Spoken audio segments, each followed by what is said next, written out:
Welcome to Surrender School. This is the Essential Enneagram Empowered 12-Step Workshop.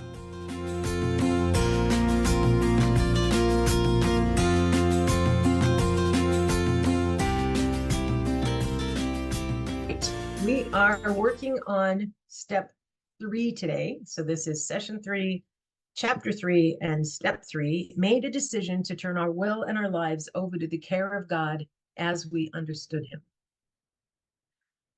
So you've probably all heard the little story about 3 frogs on a log. One decides to jump off. How many frogs are still on the log? 3, because the decision is not the same thing as action. So recovery is a decision followed by action. So action has to be part of it. When I would work with sponsees and they would say, okay, I've made my decision. I'm going to turn my will and my life over to the care of God. What do I do? It's this very simple answer. Work steps 4 through 9. That's what you do. That's what you do. So one of the things I'm really going to focus on as we go through, and I hope that I keep repeating it, I believe very strongly that there is work that we need to do. And the work that we need to do is all the spiritual work that we do. And all the things that happen to us about the softening of the ego and all of that, that's work that's done by God. That's done by your higher power. So all of this is I do the work, and I'll talk very specifically later about what work I'm talking about. And then what is the role that the higher power plays, especially like in step 6 and 7, what is that role that it plays? Because the higher power is what helps to dissipate the wall. There's work that I'm doing, but it's not the work that we're talking about here, which is why I'm saying this isn't prescriptive. When I give you a challenge and you do the challenge, that's so that you can see, you get to catch yourself in the act of things. You get to see how the ego is acting, or how you're basically, dissipating that wall that has been built up by the ego. So all of that is happening, but that's happening almost like as an aside to the fact that you're doing the work, and the work is the 12 steps. So I want to be really clear on that. Okay, so let's talk about, this really surprises me that very often this slide is the one that people remember and go, oh, yes, more than almost any others, which is very exciting to me, because this is like my view from all that I've learned about the Enneagram and my 20 years in the 12 steps, what I have learned by talking and interviewing people and talking to friends who are these types. Okay, so why might step 3 be difficult for my type? For the type 1s, they need to be right. They need to be sure that their decision is the right decision, and it is a perfect higher power, and that they completely understand that higher power. And none of those can be true. They just can't be, right? A decision is a decision. Right, wrong, or otherwise, you make the decision, and that means you cut off from other options. There is no such thing as in my opinion, the higher power is perfect, but I can never see or completely understand it ever. That's part of the beauty of my higher power. So ones, this is a tough one for ones, right? They need to be sure the decision's right, perfect higher power, completely understand it. Can't do it. So that's there almost has to be a dissipation of that. Okay.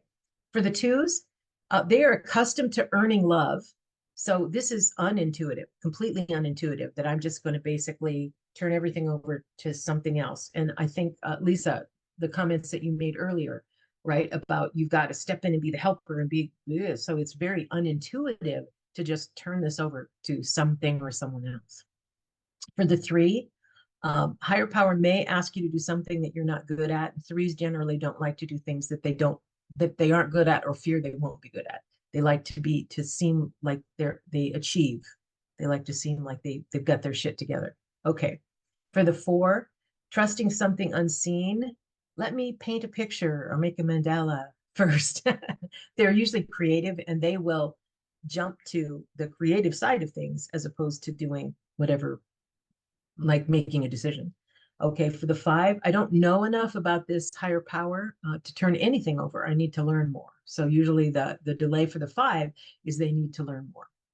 For the 6, trusting something unseen, I can barely trust things I see. So that lack of the ability to trust in something outside of yourself, really hard for the 6. Okay, for the 7, a decision sounds limiting. Let's see what adventure lies ahead. So they will even that they don't even view it as delaying their decision. They just are like, yeah, okay, well, we'll just move forward with whatever. But it ends up not being a decision unless you make a decision, right? And then that pushes you to do the work of 4 through 9, of steps 4 through 9. For the 8, what I found is I was really good at making the decision, but not so good at the follow through. Right? I actually had to force myself to follow through because it was like, okay, decision made, and then we move on to what? Anything else? A television show or something, right? Okay, and then for the 9, the 9 delays things, so I'll worry about that tomorrow. I've got a favorite movie to watch again, so I'm just, and basically they check out and then don't move forward. Okay, so I want to encourage you to journal on this. When has it shown up in your life? If it hasn't shown up, you might be mistyped, but you may not be. So at this point in time, we're just going to go over kind of all the different things. So, and you may not be mistyped because that, once again, like I said earlier, we have the counter.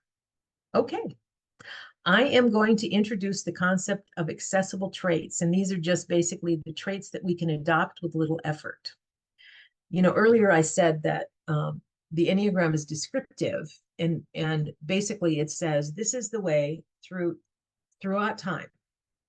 It's archetypal, right? It doesn't matter if it was a million years ago, well, maybe not a million, we weren't around a million, okay, 1,000 years ago or yesterday. It doesn't matter if it was in Asia, Europe, Africa, it doesn't matter. None of that matters because people are people are people is basically the idea here. And we all, right? And there are basically 9 types. And then if you look at subtypes, there's 27 of those. And we can pretty much see how people are going to act when they've built up that wall defense, right? And we can also see what's going to happen when they've dissipated that wall that defends them. When that ego wall is basically reduced so that they're in their true selves, we know we've got a pretty good idea of what that looks like as well. So what I want to talk about today, I'm going to read a parable because I really like this parable. No, I'm going to read it. It's short. Okay. Once upon a time, in a not so far away land, there was a kingdom of acorns nestled at the foot of a grand old oak tree. Since the citizens of this kingdom were modern, fully westernized acorns, they went about their business with purposeful energy. And since they were midlife baby boomer acorns, they engaged in a lot of self-help courses. There were seminars called Getting All You Can Out of Your Shell. There were woundedness and recovery groups for acorns who had been bruised in their original fall from the tree. There were spas for oiling and polishing those shells, and various cornucopia therapies to enhance longevity and well-being. One day, in the midst of this kingdom, there was suddenly a bumpy little stranger apparently dropped out of the blue by a passing bird. He was capless and dirty, making an immediate negative impression on his fellow acorns. And crouched beneath the oak tree, he stammered out a wild tale. Pointing upward at the tree, he said, "We are that." Delusional thinking, obviously, the other acorns concluded, but one of them continued to engage him in conversation. "So tell us, how would we become that tree?" "Well," he said, pointing downward, "it has something to do with going into the ground and cracking open the shell." "Insane," they responded, "totally morbid." "What, then we wouldn't be acorns anymore?" For those that, if you like this, I put this here so you can take a picture of it so you have the little parable. And I like the parable. I'll leave it there a second. I like the parable because to me, this is really what we're talking about, right? If we are just acorns without that shell crack, remember I talked about the little egg and the cracking of the shell. If we are that, then we just remain that. And then okay, what I found in my life is that almost all of the amends that I owed in step 9, almost across the board, were all because of my acorn behavior. Because that behavior that I would automatically do without even, there was no stopping it. I couldn't stop it no matter what I did. That's what I owed amends for. And if I never crack the shell, I just stay happy in my 8ness, right? Then what happens if I never crack that shell? The rest of my life, I have step 10s that include amends all over the place, right? Because I haven't cracked the shell. So that's why you don't want to remain the acorn. You really do want to get to where that you can break that wall that the ego has built gets dissipated, and you can be your true self. Because when you're living in your true self, you don't owe amends to anybody. You're living clean, right? So the idea here is I really do want to do that. I want to embrace and think about it. I can be an oak tree. I can be the tree instead of this little acorn, which I love. Okay, so we're going to talk about how these accessible traits that I'm going to introduce you to can continue to crack the ego shell. What this does is it explains how we can, how do I say this? So as I break that down and the ego structure is broken down, it leaves a vacuum, and nature abhors a vacuum. So I have a choice. I can include some other traits in there, or I return to my old behaviors, right? I mean, that's pretty much the only choices. So what I want to do is talk about what are some of the easy traits that you can bring in and some of the things that you can bring in, and the Enneagram describes those. It basically gives you a prescription for what it is that you can do. What are some of the traits that you can incorporate? And once again, it isn't like you trying to incorporate them. It's you doing the work of the 12 steps, doing the work, and then your higher power will help you. And what we get to see is we see it. We see it happening. And when I'm going through that, I'll explain as an 8 what I saw happening in me as those traits started coming into my life.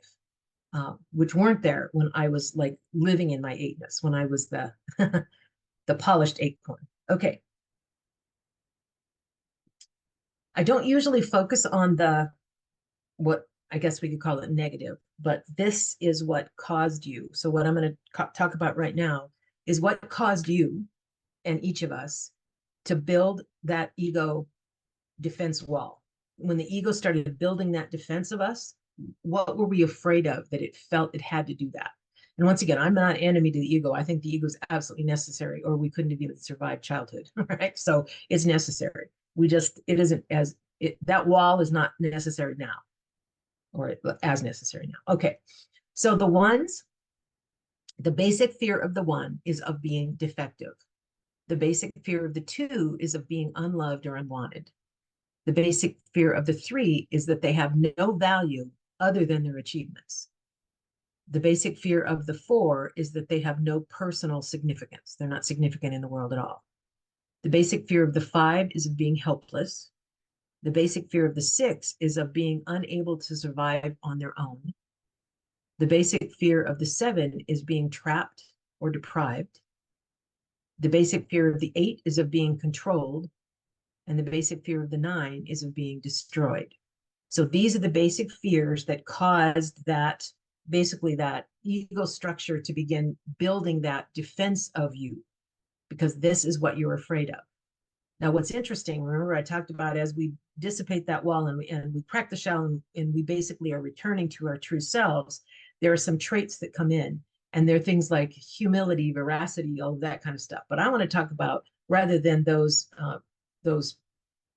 virtues that we've talked about so far, I want to talk about some of the other additional things that you get as added gifts for your type. And the reason I'm going to bring this up is because I'm going to be talking about how I can basically get the gifts of some of the other types as well. And I want to watch for that. That's really what today is about. Okay, so if the 1 is afraid of being defective, one of the added gifts that helps counter that for them is something called self-compassion. And can you see how self-compassion does battle that fear that I am somehow defective? Now, I'm not a 1, but I'm right. If I go to 8, which is me, and I'll talk about that specifically because this is my experience, right? That I can remember that I spent my entire life before relatively recently trying to be strong and courageous, right? So I had this ego structure built up that I was strong and I was courageous, and I spent my whole life imitating that ego structure. Well, once the ego structure, I started to dissipate that, and I'm working on getting rid of that so that I can actually be my true self. What I realized is I don't have to try to be strong and courageous. I am strong and courageous. I am that. So my true self is that. So I can relax into my true self. That's how, for me, for the 8, that's how that happens. And I love it. It's absolutely wonderful. I can relax into that. Okay, so on these others, they're not me, but they're things that I've studied. So if I miss the mark on this, I apologize for that, because this is like me looking at it saying, this sounds logical, all right? So this stuff is from me, and the way I've combined this is weird and unique. So embrace it. Don't, up to you, not me. Okay. All right. So for the 2, If their fear is being unloved, right? And I think this may tie back to what was shared earlier, right? There's this feeling that if I can be kind and loving, or if I can be kind and loving, I will be loved. Can you imagine being kind and loving without the hook? There is no hook. I'm just kind and loving. That's what the two. So the two is a perfect example of what happens, right? If you are kind and loving, so you will be loved, that has that hook on it, that's that imitation of the ego structure, right? But if I can dissipate that, then what happens is the two is kind and loving, but there's no hook. I hope I'm making sense to everybody. It's so weird not to be able to see nods, but you can nod. I can feel it. Okay. All right.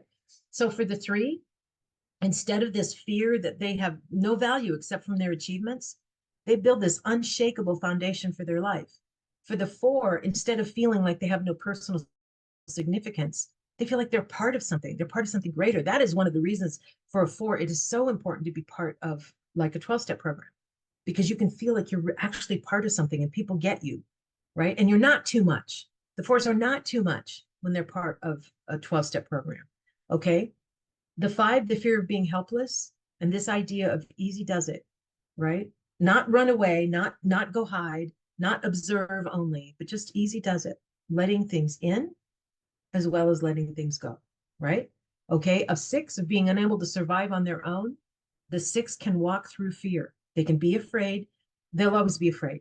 Fear is always going to be a part of the six, but they can walk through fear and do things, which is awesome, right?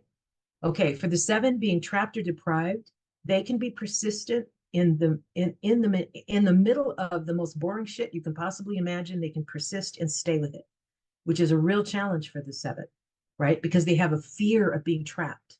For the eight, strong and courageous, I've talked about that. For the nine, they have a fear of being destroyed, that they will be destroyed, that they'll suffer like horrible loss, right? And so what do? They check out. But they have the gift, their true self has the gift of staying present in their body. Okay, I hope that resonated with those that are that type. Now I'm going to talk about how can I incorporate some of those wonderful things about the other types, right? If I actually, at my very, very, very, very best, like way more spiritually sound than I probably will ever be, I have all types in me, right? But some, I have access to those traits easily. And those are the ones that we're going to talk about today, is how can I access traits that are the easy ones for me, right? And it doesn't mean I'm trying. It just means that they're accessible to me, and I can catch myself in the act of using them. Okay. This is the diagram. You can see that I have the wall there because, of course, our ego has built a wall, and what my goal is to help dissipate that wall. All right. So as an eight, I have a wing, and the wings are on the sides of, so from an eight, I have a 9 and 7 wing, right? So I have a 9 wing and a 7 wing. Those are accessible traits to me. In addition to that, I have a 2. You notice the arrow goes to the 2, the other arrow goes to the 5. So I can access the traits of the 9 and the 7 and the 5 and the 2 because of the diagram that's here. And once again, this is a description of the way the world works. This is the way people work. So I know, because that is a description of the way an 8 works, that I have those accessible to me. So what I want to talk about is, why can I say that those are accessible to me when they are difficult for that type? And I wanted to talk about that real quick. And that's because I don't have the fear that they have of those things. So the fears that I just covered, that's the reason that your ego built that up, right? But think about it, okay? Let's talk about the 9 first. I can stay present in my body without the fear of being destroyed, because I don't have the fear of being destroyed, and my ego structure didn't build that up. So I have the ability to stay present in my body. That's a blessing to be able to do that. Okay, for the 2, right? If I'm going to get the stuff from the 2, I can be kind and loving without the fear of being unloved. That is not my basic fear, is not that I'm going to be unloved. I don't have, that's not like a driving fear in me at all, because I'm not a 2. Because I don't have that fear, it means I can choose to be kind and loving because it doesn't have that fear behind it, right? So that's something that I can watch for in myself. And I'm going to give an example of that. um, I can be a good friend, and I can be very kind and loving. And I will say, I've always kind of been able to do that. But since I've been uh, in the 12 steps, since I've been working the 12 step, that kindness and love, that loving kindness is more accessible to me, absolutely. And I think even more so since working the Enneagram. It is right. I can be those things. It's not foreign to me at all. I can stay present in my body much more than I used to be able to. Okay, for the 7, persistence without the fear of being deprived. I don't have a fear of being deprived at all. That is not a fear of mine at all. So I can be persistent, right? Now, is that different than the 7 trait? I don't know the answer to that, but I do know that that's something that I can do because I don't have that fear. Okay. And then finally on the 5, easy does it.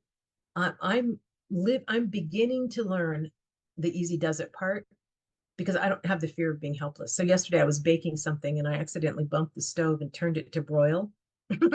Okay. Anybody who knows me from like years ago would have gone, oh my God, how did the rest of the day go? Right. It went great because I just turned it back where it was supposed to be and we laughed about it and we moved on. It was fine. But it was amazing because my whole family's looking at me like, okay, what's going to happen now? Nothing happened. It was good. I did it. Easy does it. It was awesome. I loved it. Okay. All right. Now, the what I want to point out here is the way that this is going to happen is not by us trying. I will tell you, 8s are doers. Many of the types are doers. We do. That's what we do, right? I can remember when I was first at an Enneagram course that I went to, the woman said, okay, you need to stop leaning forward, just kind of lean back and relax, right? Because to me, I'm a doer. This forward energy, right? So anyway, but what I want you to know is energy flows where the attention goes. So if you are catching yourself in the act, right, you can see, go, oh, well, that was okay. That was, yes, I was incorporating that. It's not like I'm trying to. It just does incorporate because those are the accessible traits that are available to me to fill in as that wall dissipates. Okay. So energy flows where the attention goes.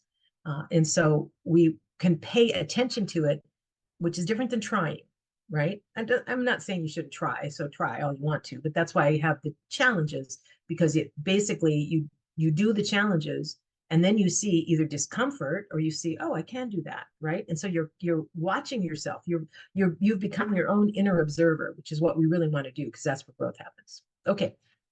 Now we're going to be talking about the different types and basically what is accessible to each of the different types. And this is going to go fast, so pay attention to your own. Don't worry too much about the others, but on your own, you want to pay attention to that. Okay. So obviously the 1 has the gift of serenity. Their wings are the 9 and the 2. The arrows are the 7 and the 4. So this is what I want you to focus on, right? So if that merciful teacher, 1, is serene in all circumstances, they can stay present in their body, they are kind and loving, they are persistent even when things are boring, and they feel very much like they are part of something. That life for that feels like happy, joyous, and free to me. That's a good thing, right? All those blessings, all those attributes can be included in their world. And it's not because they're trying to be this, it's because they've opened up as that as that shell cracks, right? And they've opened that up. These are traits to watch for. These are traits to see, am I incorporating those things, right? And once again, whatever you're paying attention to is where the energy flows. So pay attention to that. Are those the things that are happening? Okay, let's go to the 2. The wings for the 2 are the 1 and 3. And once again, the wings are next to you on the Enneagram diagram. And then the arrows show you the other 2. So 1 and 3 are the wings, 8 and 4 are the arrows. And once again, humility, which means understanding your place, your role with God and other people, right? In addition to that, you have self-compassion, an unshakable foundation for life. You're strong and courageous, and you feel like you're part of something. So once again, not just this humility, but also a sense of self-compassion. I'm human, right? This unshakable foundation that you've built because you're working the 12 steps, strong and courageous and part of something. That's an awesome way to live. Okay, let's look at 3. The wings for 3 are 2 and 4. And the arrows are 6 and 9. And 3, 6, and 9 are the triangle in the middle, just so that you know that. All right, so once again, not just the gift of the Spirit is self-honesty, and not just that, they are also kind, they can be kind and loving. They know that they're part of something. They can walk through fear, and they stay present in their body. So for a 3, imagine if that is what your life looks like, right? That you're honest with yourself, you're kind and loving, you feel very much a part of something, you walk through fear. Even though you may feel fear, you walk through it and you stay present in your body. It's a good way to live. Okay, for the type 4, their wings are the 3 and 5. Their arrows are the 1 and 2. And once again, not just emotional stability for the gift of the Spirit for the creative alchemist, but also an unshakable foundation for life, right? They know how to do easy does it. That feels a little counterintuitive, doesn't it? But that is accessible to you, right? Self-compassion, being compassionate with yourself, not the same as self-pity, compassionate, I'm human, and then also kind and loving. So all these things are available to the 4, available to the 4. All right, let's talk about type 5. Their gift of the Spirit is non-attachment. Their wings are the 4 and the 6, the 8 and the 7. Okay, so not only non-attachment, but also they can feel part of something. They can walk through fear. They can be strong and courageous, and they can be persistent even if things are mundane. Awesome. My husband is a 5, so it speaks so much to me. Okay, for the courageous pathfinder, which is the type 6, obviously courage is their gift of the Spirit. Okay, they can let things go, let things come into their life and let things go. Okay, they can be persistent even if things are mundane. They can stay present in their body, and they have an unshakable foundation of life for their lives. And I know many 6s, and this would be a wonderful life for a 6 to have all of those gifts of the Spirit. That would be wonderful. Okay, for the 7, temperance, they say sobriety, temperance, meaning not needing more. Okay, so their wings are the 6 and the 8. Their arrows are the 5 and the 1. Okay, and so for the 7, that joyful visionary, they can walk through fear, they be strong and courageous, they can let things come and go, and they can feel compassion for themselves, as well as their ability to not need more.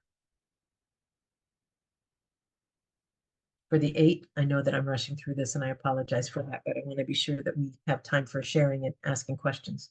Okay, for the 8, once again, the lion-hearted protector, the wings are the 7 and 9, the arrows are the 2 and 5. So not only this innocence, which is being able to look at things through fresh eyes, but also a persistence in mundane things. I'm going to sneeze, sorry. Okay. Also, the ability to stay present in their body, to be kind and loving, and to let things come and go, right? Easy does it. And that those, I actually get to observe that in myself, and it's wonderful to see. The persistence in the mundane. I used to be like unbelievably impatient, like unbelievably, like I could not wait for anything. And now I'm able to do that, which is, it's a blessing. And I can see that in myself and go, okay, that's good. And that is one of the gifts of the Spirit of the 7, which is a wing of mine. All right. And once again, the gentle mystic, the type 9, their gift of Spirit is right action. Their wings are the 8 and 1. Their arrows are the 3 and 6. So the type 9, they can also be strong and courageous. They can have compassion for themselves, which I keep reminding my niece of this. They can have an unshakable foundation for their life, and they can walk through fear. So those are all of the things that they can do. And I want to wrap up this by just saying, if you use your wings and arrows, and once again, when you see things differently, you do things differently. You'll catch yourself doing those things. And I want to talk about, so now I've said, okay, what is available to you? So how do you do this? If I'm saying don't try, right, then how do you do this? Pretty simple. Get through the steps if you haven't already done that. You need to get through the steps. You can't just sit in 3. These people that live in 1, 2, and 3, Okay, I'm powerless over food. I've come to believe there's a power that's greater than me that can restore me to sanity. I've decided to give my I'm powerless over food. And they just live in 1, 2, and 3. That's a shit way to live. It's a terrible way to live. You don't want to live that. You don't. That you don't. You want to work 4 through 9, live 10, 11, 12. That's what you want. Okay. So you do the daily spiritual work. This is how you do it. And once again, this is the work we're doing, and then higher power is doing the rest of it. There is a part that is ours, and it is working the steps and doing the daily spiritual work. Pray, meditate, journal, work with others. That's what you do. That's the work that we do, right? And then the rest of it is work that our higher power does, helps us dissipate that's the reason in step 7, right? We ask to remove everything that stands in the way of my usefulness to you and my fellows. That's what I ask for. Remove all the shit that gets in the way, which is this ego structure gets in the way of that. Okay.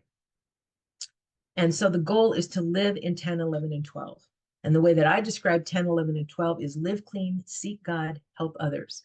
The life that says, this is how I live. I live clean, I seek God, I help others. That day after day after day is where I live. I live in 10, 11, and 12. And the only way to live in 10, 11, and 12 is to work 1 through 9 and get through it and live in 10, 11, and 12. Okay, and then what happens is it allows you to catch yourself in the act of good things. I catch myself being kind and loving. I catch myself not being impatient. I catch, right? I'm seeing that. I'm seeing the benefits, those fruits of the spirit that happen, that those gifts that come from my higher power because I've worked a program and I continue to work that. And I live in 10, 11, and 12. And that's why I think the Enneagram is so powerful, because it gives us the path of what am I watching for and what can I include? Because the diagram shows me that I have, for an 8, I have access to, right, to my arrows, to my wings, which is 7 and 9, and access to 2 and 5, which are my arrows. I have access to all those things. Okay, weekly challenge is pretty easy this week. And basically it's just one thing, because I have an assignment that's after this. So I'll cover this really quickly. And then I want to do the assignment because I want to be sure we have time for sharing. Okay, so type 1s, your back arrow is a 7, right? You're often rather serious, so do something playful this week. Type 2, you often do things for others, so do something creative for yourself this week, right? If you're gonna knit a pillowcase or something, do it for yourself. Okay, type 3s, you often resist feeling anything, so allow yourself to feel a fear and determine what it's alerting you to, because fears alert you. That's the intention of the fear response. Okay, type 4s, you often spend time in your head feeling your feelings, right? You're really into feelings. Take a walk and get in touch with your body, not your feelings. How does the body feel? Cold, hot? What smells do you smell? What do you hear? So really not inside your head, not even inside your heart. You want to be present in your body.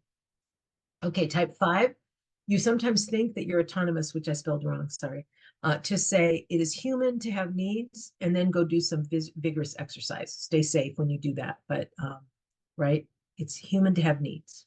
Okay, type 6, you hate to be unprepared, so allow yourself to leave something undone or be unprepared this week.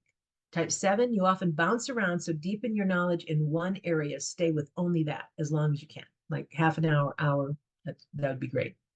Type 8, you often feel the need to step up. This week, realize that you also need to be loved. So design a technique to express your feelings.